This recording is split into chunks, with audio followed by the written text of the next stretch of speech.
Hello, everyone. I'm glad to be back with another young Indian today, part of the Voice of the Young series. Right now, we have with us Reshma Joseph. Let's listen to her. Over to you, Reshma. Hello, everyone. My name, as Professor Mathura said, my name is Reshma, and I am a student in Dalhousie University, which is located in Halifax, which is in a province called Nova Scotia in Canada. I prior to this, I had completed my BA in economics from Kerala Marivanius College, and this is actually my second master's.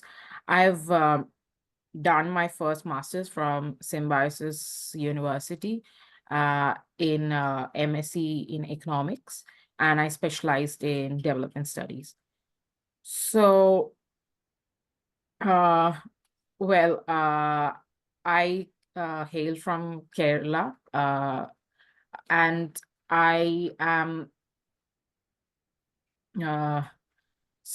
I have other hobbies as well along with economics. You can kind of call me like economist by day, baker by night, because I am very much interested in baking as well.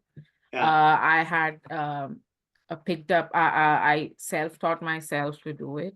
I can actually share a couple of pictures Hang on because, for a second. Let me put you on pause till I can set up the share screen. Okay. sure. Okay, we are out of the pause.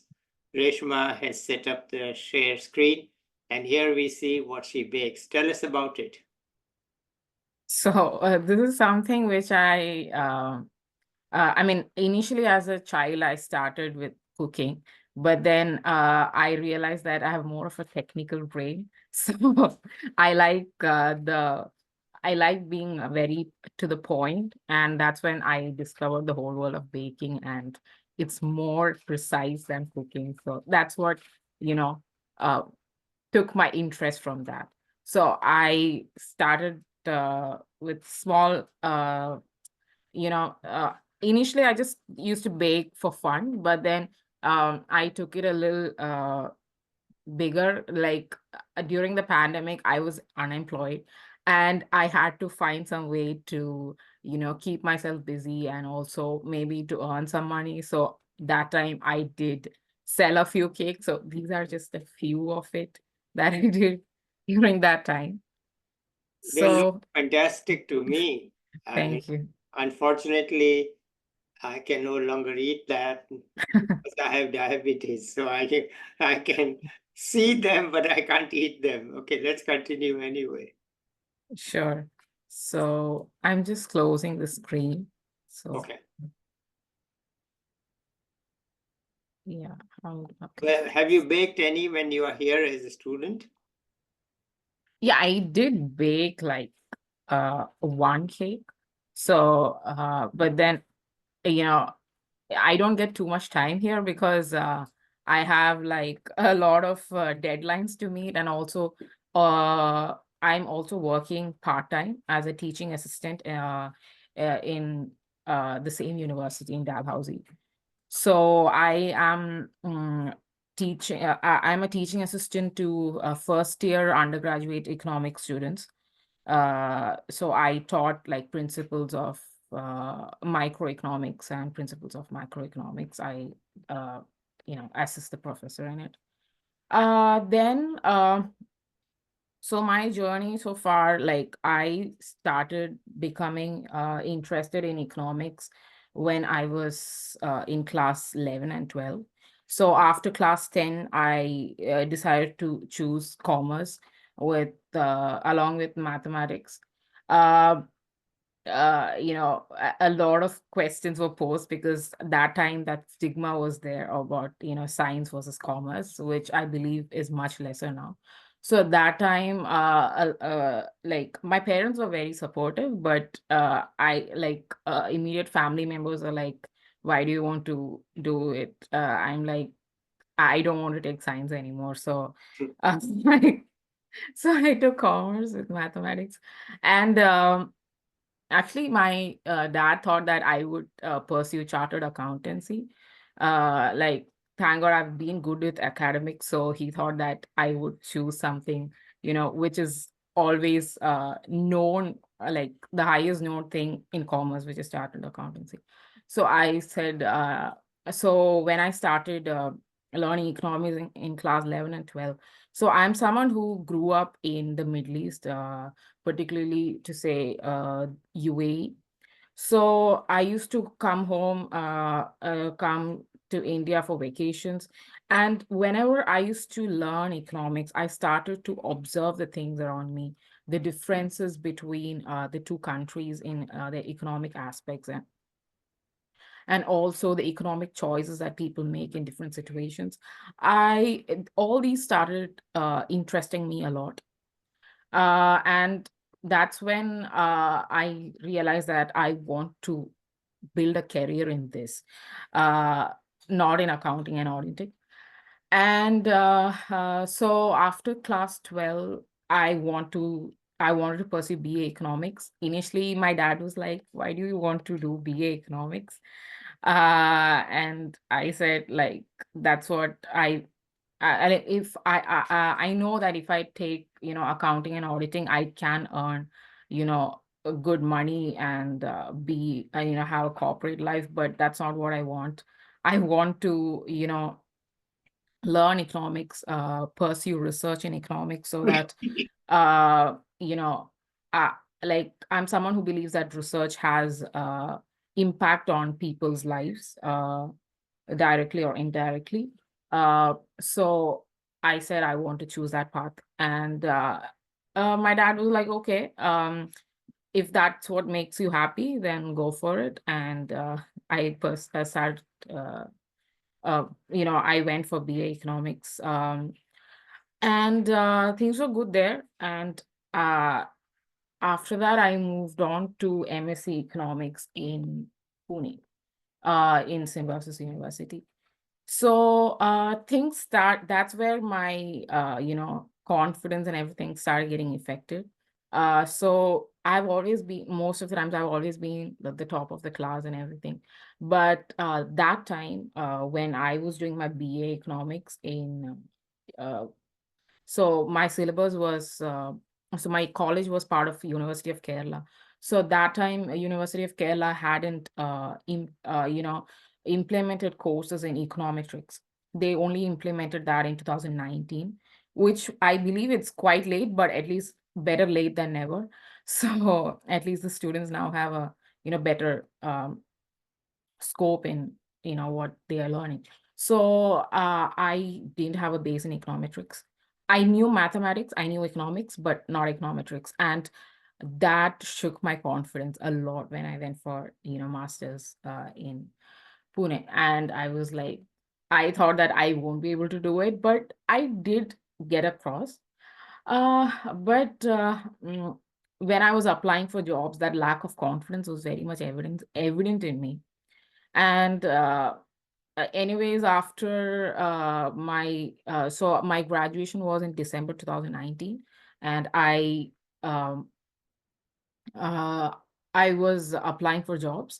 And after I landed with a internship in uh, ICIER in um, New Delhi. So it was a work from home. So I was in Kerala itself and I was working on a project. So midway through that internship, the pandemic happened. And so after my internship, I'm looking for, research related jobs in economics, and I could hardly find vacancies at that point immediately when the pandemic hit off. And even when, things started settling down and I was applying for jobs, uh it was a nightmare for me because I was not getting jobs. Even if I got used to get interviews, I was after the interviews, companies were ghosting me. So I was like, I was very stranded, and so that's when I started thinking, like, probably I should try for a PhD or something, because I did my undergrad and master's in India. So I thought, I will, apply elsewhere. So I was, during that time is when I was, baking, as a side hustle. And also I was even preparing for GRE and IELTS. And I tried for PhD, but my GRE score, I was not able to, I gave 3 attempts, but I didn't get the expected score. So I was like, I have to find some way, because I've been in this. So like the 2 years, like 2020 to 2022, it's just like, uh, it's just that not there in my memory, because nothing happened in those 2 years. So I had to find some way. And so during uh oh, when I got rejected for during that time I got a job as a consultant, a part-time consultant, a firm in Delhi. But again, it was work from home. So I used to but um it was good. Actually, that was like, I really thank my employer for hiring me at that time, because uh right after that I was getting married also. So like it it I was really happy that I had a job in hand, before I got married. And um so I was working this job, but I felt like, I need some more growth. And because I have this huge gap, I need to find some way to, get back and, update myself.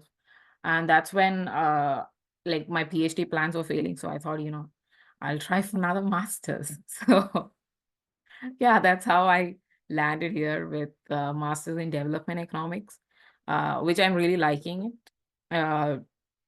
And I'm getting to learn a lot. So that's how things are going right now. Yeah. Sorry, Professor, I can't What's hear. the difference in the education system that you find?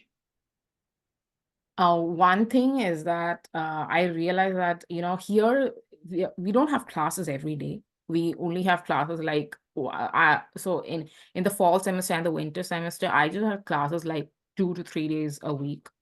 But uh, even that short time, like, we learned a lot. Like, it's not about, I learned about the concepts in economics, uh, you know, in, it added to my skills rather than just adding to my knowledge. So now I'm more confident, say, in applying those econometric uh, tools, or even applying certain economic theories.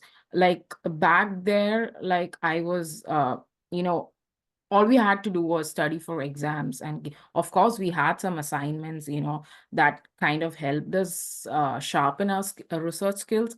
But I felt like it was very limited. Here, they teach you in class, but all the assignments or whatever the submissions is basically the application of what you have to do.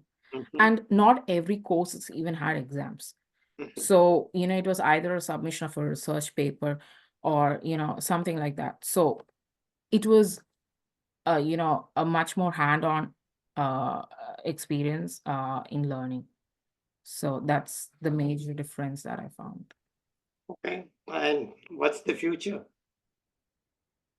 So I think everyone says By the India way, is a did you get future. married? Yes, I got married 2 years Oh, ago. oh, Yeah. congratulations. Well Thank done. That's one thing done, right? Yeah, yeah. Is your husband here with you in Canada? Yes, yes. So when I moved, we moved together. Okay. So like from India to Canada, like usually a lot of people, they come and then they later bring their spouse. But I applied together. Okay. So And since you are in Canada, let me ask you this political question. All these problems between India and Canada, do they affect you, or this is political stuff which is not relevant for you? Well, I can't say it's irrelevant for me because I'm still an Indian. Yeah, so what I would say is that like in Nova Scotia or Halifax, where I'm particularly living, there wasn't so much of a problem because the Indian community here is very less compared to like Ontario or British Columbia. So and also in my class, I'm the only Indian in my class. So I never faced any, say, discrimination or anything based on that. But I would really hope that, things get better between India and Canada in the long run. Okay. That's all I've got to say. Yeah. Okay, fair enough. Okay, let's continue. I was asking what's the future? Oh, yeah. So the future. So everyone says AI is the future. I kind of agree and like agree to it in the sense because um like the coming like this even the students in economics, I would say that it's important that we start learning a little bit of how AI works and how we can use AI for even now. Like I haven't started, but I want to like I'm planning to slowly start in learning about machine learning and things like that, because I've heard a few of my professors here talk about how machine learning can help in economic research, like when it's a little complex. So I think it's important that we update ourselves how according to how the market is evolving as well. So that's what I would like to say. I mean, that's sort of a technical thing. But what's your own aim in life? Okay, my aim in life. Right. Okay, Or so if any, I mean, if you don't have it, it's fine. I'm just asking. well, okay, my aim in life is to get into economic research and policy making in the long run. Yeah. But I would say that I'm also open to what life brings in, because I was someone who was I mean I'm someone who is a bit of a perfectionist, and so I always had this, as if you ask me like 5 years ago, I always had things like planned out for my entire life, what I want to do. But that's when I realized, not everything in life goes as planned, God has other plans as well. So I would say that I have aims, but my aim is like economic research and policy making. But I am flexible. If I find something better in life, or I mean, if that's not what I want to do, I'm open to changing that as well. Okay. But would you like to live in Canada for some time? Yeah, I would like to, because right now I can only work part-time. So it'll be good, if I can experience the full-time experience and how the industry works here. I would really love that. Okay. Yes. Any tips you have for young people? Yeah, so one is like I told about the technical aspects about, trying to learn a little bit of AI. But apart from that, I would say that don't be afraid to ask for help, because um, when I chose economics, I was the only one in my family who chose that stream. Like I come from a family where most women choose BSc nursing, and no, and my most men choose BTech, but I chose a completely different career path, and in fact there was nobody to guide me. And